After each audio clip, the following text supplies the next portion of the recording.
What's going on YouTube? Craig here with All Tech Together, bringing you a game review for Dead Cell by developer Motion Twin. A Metroidvania game with a healthy dose of roguelike and Souls-light combat. Out for the PC, in early access, but will be coming out for the P.S.4, Nintendo Switch, and the Xbox family of consoles in 2018. As always, let's start with what you see. This game is done in a retro pixel style that I have mixed feelings about. Not because I don't like the look, but rather I come from a time where games looked like this not because it was cool or trendy, but rather it was just the way the games looked. All things considered, this game sets out to make you feel like you are in a dungeon, or a swamp, or in a castle, and the graphical presentation of the levels does a good job in showing just what the developers wanted. The enemies are well done, with their animations giving a really good indication as to if they are going to attack or not, which allows for more skill-based combat. The main character's animations are also very well done, with every sword swing or bow pull being shown so that you as a player feel like there is contact made. Even when setting a trap or throwing a grenade, the animation is strong for this type of title, and in my opinion, for a game of this style and type, they are great. As for frame rate, this game is rock solid on my system. I would expect nothing less from this type of game, as a subpar frame rate could be detrimental to the combat system, or frankly just navigating the randomly generated levels. Up next, what you hear.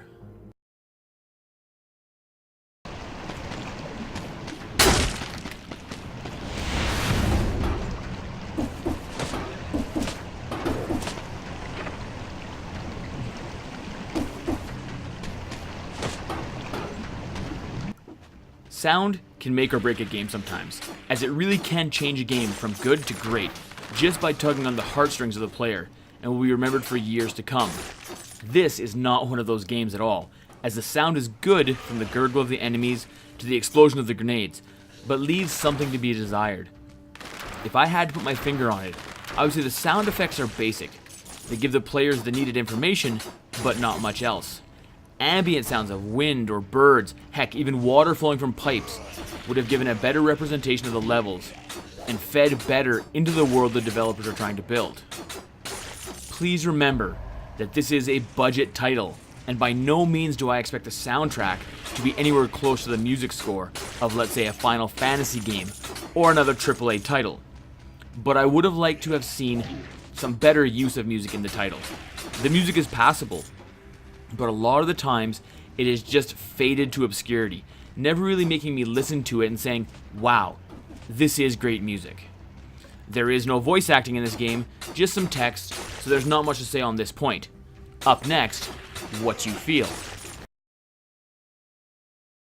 The game starts with you as a disembodied blob, slugging your way to a beheaded body and taking control of it, and then you are tasked with traveling through levels and destroying evil. A lot of games have this very basic storyline, but as a gamer, that's okay, because if you are not going to rid the world of evil, then who will, am I right? As you travel through the levels, you gain cells that act as a sort of currency that can be spent to level up your character once you get midpoint between two levels. Be warned, much like Dark Souls, if you die before getting to a save point, all unused cells will be gone and you won't be able to reclaim them like you would in Dark Souls. This system does force you to progress and not simply grind cells in the early stages, so this may turn off some players who like to spend more time buffing your character up at the beginning of the game. During your adventure, you will find different weapons and items scattered around the levels that will give your character the ability to do different status effects to the enemies, such as fire, stun, or ice, which really helps to keep things fresh on consecutive playthroughs, as each playthrough will be different. The really neat thing is that as you collect new weapons, weapon blueprints, you gain weapons that show up in levels, and then any new ones also show up in the starting room above your heads encased in a glass orb. Also, you will be given chances to pick up different mutations that will aid in your adventure by delivering certain buffs like increasing damage or the ability to heal like 3 HP points for every enemy down. You add all this with the fact that you get a healing vial to use when you are hurt that gets refilled at the safe zone, and it creates a very appealing game for fans of this genre. Now it's time for the verdict. This is a good game. There are no bones about it. But in an ever-increasing genre of games, it's hard to stand out from the pack. In my opinion, as an early access game for the price of $22.99 Canadian, this game sits at the top as one fun roguelike experience. The combat is fun and exciting, and keeps things fresh and never really felt unfair. Most of the times that I died was entirely my fault due to either making a bad choice or going into a situation before thinking of a plan. As an early access title, this game will continue to grow and change, so in theory, it will only get better with more content. I rate this game on a scale of 1 to 10, and I give this game a solid 8 out of 10.